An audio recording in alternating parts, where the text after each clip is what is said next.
আসো আসো আসো আসো সবাই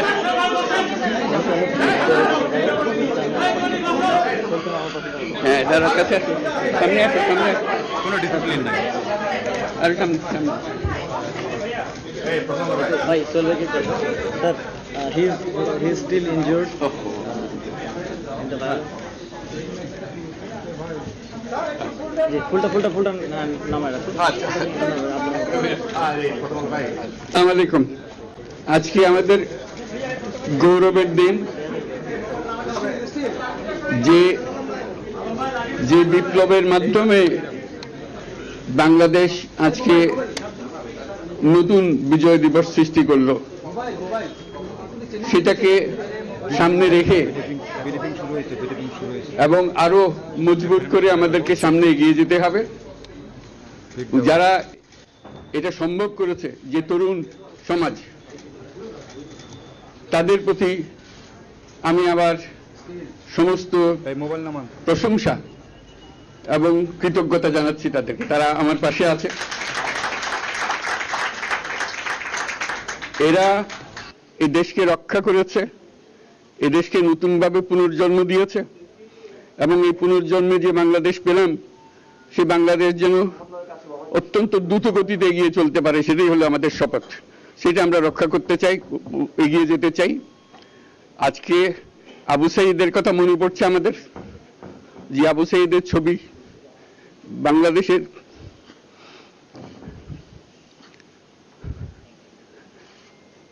প্রতিটি মানুষের মনে গেঁথে আছে, এটা কেউ বলতে পারবে না। কি অবিশ্বাস্য একটা সাহসী যুবক, বন্দুকের সামনে দাঁড়িয়ে আছে এবং তারপরে থেকে কোন যুবক, কোন যুবতী আর হার মানে নাই, সামনে গিয়ে গেছে এবং বলছি যত গুলি মারো, মারতে পারো, আমরা আছি। তো যার কারণে এটা সারা বাংলাদেশ জুড়ে এই আন্দোলন ছড়িয়ে গেছে এবং যার কারণে বাংলাদেশ এই দ্বিতীয়বার স্বাধীনতা অর্জন করলো। এই স্বাধীনতাটা আমাদেরকে রক্ষা করতেই হবে।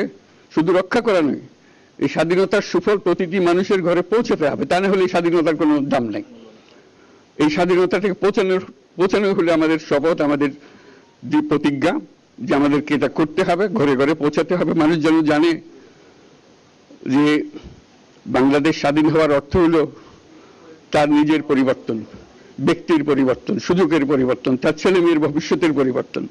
এটা যেন প্রত্যেকে বুঝে নেয় এবং আজকে তরুণ সমাজকে বোঝানো যে এই দেশ এটা তোমাদের হাতে, তোমরা এটাকে তোমাদের মনের মতো করে গড়ে তুলবে। তোমরা যেভাবে স্বাধীন করতে পেরেছো, তোমরা এটাকে তোমাদের মনের মতো করে গড়তেও পারবে এবং তোমাদের দেখে সারা দুনিয়া শিখবে কিভাবে একটা দেশ, একটা তরুণ সমাজ গ্রহণ করতে পারে এবং তাকে পাল্টে ফেলতে পারে। তাদেরকে আমি বারে বারে এমনি উপদেশ দিই যে পুরনোদেরকে বাদ দাও, তাদের এই পুরনো চিন্তা দিয়ে এটার মুক্তি আমাদের হবে না, করি সারা দুনিয়ার মধ্যে এটা হবে না। এটা শুধু বাংলাদেশের কথা না, সারা দুনিয়াকে জুড়ে কথা বলছি। তোমাদের মধ্যে যে শক্তি আছে, যে ক্রিয়েটিভিটি আছে, সৃজনশীলতা আছে, সেই সৃজনশীলতাকে কাজে লাগাতে হবে। এটা শুধু বই খাতাতে লেখার জিনিস না, এটাকে প্রকাশ করার জিনিস, স্থাপন করার জিনিস, সেটা করা।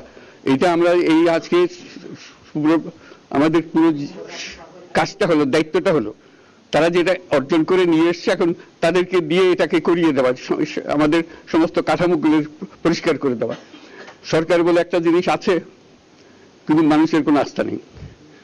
মানুষ মনে করে সরকার একটা দমন পীড়নের একটা যন্ত্র, যেখানে পায়, যেখানে সুযোগ পায় তারা একটা কষ্ট দেওয়া, তার থেকে নিংড়ে দেওয়া, যে সকল স্তরে। এটা হলো তার থেকে কেমন ভাবে সামাল দিতে হবে, তাকে একটা ভয়ের একটা জিনিস, তাকে সামাল দিয়ে চলা, এটা হলো সরকার। এটা সরকার হতে পারে না। সরকারকে দেখে মানুষের বুক ফুলে উঠবে যে আমাকে সাহায্য করবে, আমাকে রক্ষা করবে, আমার সরকার আমার জন্য দাঁড়াবে। সরকার তার জন্য দাঁড়ায় না কোনো সময়। যে সরকার হবে সেই সরকার মানুষকে রক্ষা করবে, মানুষের আস্থাভাজন হবে। এটা কেউ জোর করে তাকে বলার যে ভালো আছে, এটা না। সে নিজে নিজে বিশ্বাস করবে, সরকারি লোক দেখলে বলছে আমার লোক, আমাকে রক্ষা করার লোক।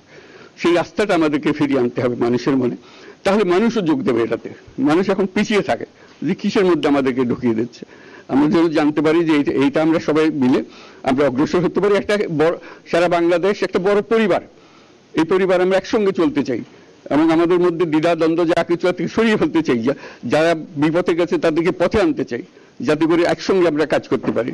এর মধ্যে আমরা শুনলাম, আসার পথে শুনে আসছি যে এখানে আইন শৃঙ্খলার ব্যাঘাত হচ্ছে, মানুষকে আক্রমণ করছে, ঘরবাড়ি জ্বালিয়ে দিচ্ছে, সম্পদ জ্বালিয়ে নষ্ট করছে, চুরি করছে, দিয়ে যাচ্ছে, অফিস আদালতে আক্রমণ করছে, সংখ্যালঘুদের উপর আক্রমণ করছে, হিন্দু, বৌদ্ধ, খ্রিস্টান, আহমদিয়া সবার উপর আক্রমণ করছে। এগুলো হলো ষড়যন্ত্রের অংশ, এগুলো আমাদের বিষয় না। আমাদের কাজ হলো এটাকে রক্ষা করা, সবাইকে রক্ষা করা, এটাকে প্রতিটি মানুষ আমাদের ভাই, আমাদের বোন, তাদেরকে রক্ষা করা এবং আমাদের একটা শৃঙ্খলা ফিরিয়ে আসা। বিশৃঙ্খলা, সহিংসতা এগুলো হলো অগ্রগতির বড় শত্রু। আমাদের যে যাত্রা শুরু হলো সেই যাত্রার শত্রু, কাজে এই শত্রুকে যাতে রোধ করা যায়, তাদেরকে বুঝিয়ে শুনিয়ে হোক, তাদেরকে আইন শৃঙ্খলার হাতে দিয়ে হোক, এটা বোঝাতে হবে। তাকে মেরে পেটে এটা ঠিক না, আইন শৃঙ্খলা নিজের হাতে ঠিক না। তাকে আমাদের আইন শৃঙ্খলা বাহিনী এমন হতে হবে, তাদের হাতে সুপর্দ করলে আমরা নিশ্চিন্ত থাকবো তার একটা বিহিত হবে। এমনগুলো আমরা হাতে দিয়ে দিলাম, 2 টাকা দিয়ে আবার ছেড়ে দিল, এটা যেন আবার না হয়।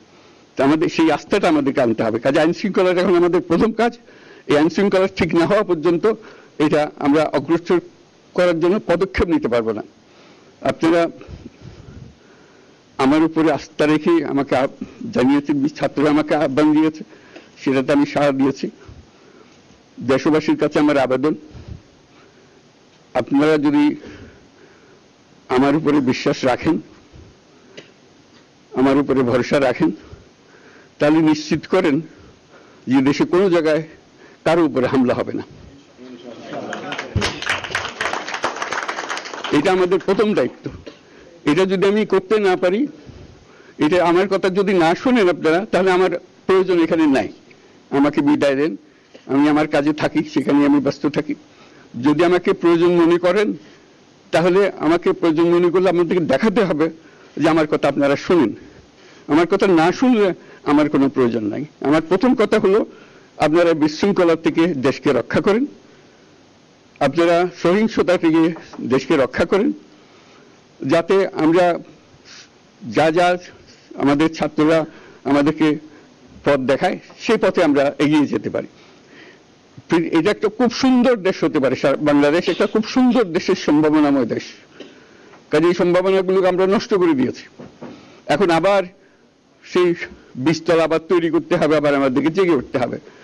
তারাই এই বীজতলা তৈরি করবে, তাদের হাত দিয়েই হবে এবং তাদের দিকে আমরা তাকাবো এবং আমরা তাদের নির্দেশ মতে আমরা অগ্রসর হব। এখানে সরকারি কর্মকর্তা কর্মচারী যারা আছেন, সেনাবাহিনী, বিমান বাহিনী, নৌবাহিনী প্রধানরা যারা আছেন, তাদের প্রতি অনুরোধ, আমরা একটা পরিবার, এইটার মধ্যে যেন আমাদের গোলযোগ না হয়, আমরা একযোগে একসাথে চলতে পারি এবং আমরা তড়িৎ গতিতে একটা সুন্দর বাংলাদেশ গড়ার পথে এগিয়ে যেতে পারি। সেটাই আমার কামনা। আপনাদের সবার কাছে আবেদন, আমাদেরকে সেই সুযোগ দেন, আমরা সেই পথে আমরা যেন অগ্রসর হয়ে নিজে প্রশান্তি পাই। পৃথিবীর সবাই আগ্রহ করে তাকিয়ে আছে আমাদের দিকে। এখানে যখন ছাত্ররা রাস্তায় নেমেছে, পৃথিবীর সব জায়গা থেকে অভিনন্দন এসছে, যে তারা অবাক হয়ে গেছে। আমাদের তো গা শিউরে উঠেছে, প্রতিদিন যা হয়েছে অবিশ্বাস্য কাণ্ড। তাদেরও এটা স্পর্শ করেছে, তাদের তরুণরাও জেগে উঠছে আমাদের ছেলে মেয়েদের এই অভিজ্ঞতা থেকে, তাদের এই সংবাদ থেকে তারাও জেগে উঠেছে আমরা কি করতে পারি। কাজে আমাদের কাজ হবে এগুলো সম্পূর্ণ করা। আমরা আজকে থেকে শুরু করলাম, সেটা আশা করি আমরা দ্রুত গতিতে এগিয়ে যেতে পারবো। সবাইকে ধন্যবাদ। আজকে কোশ্চেন আর নিলাম না, আর দিও না। Thank you. আজকে আর করো না, হবে কথা তো হবেই। Thank you so much.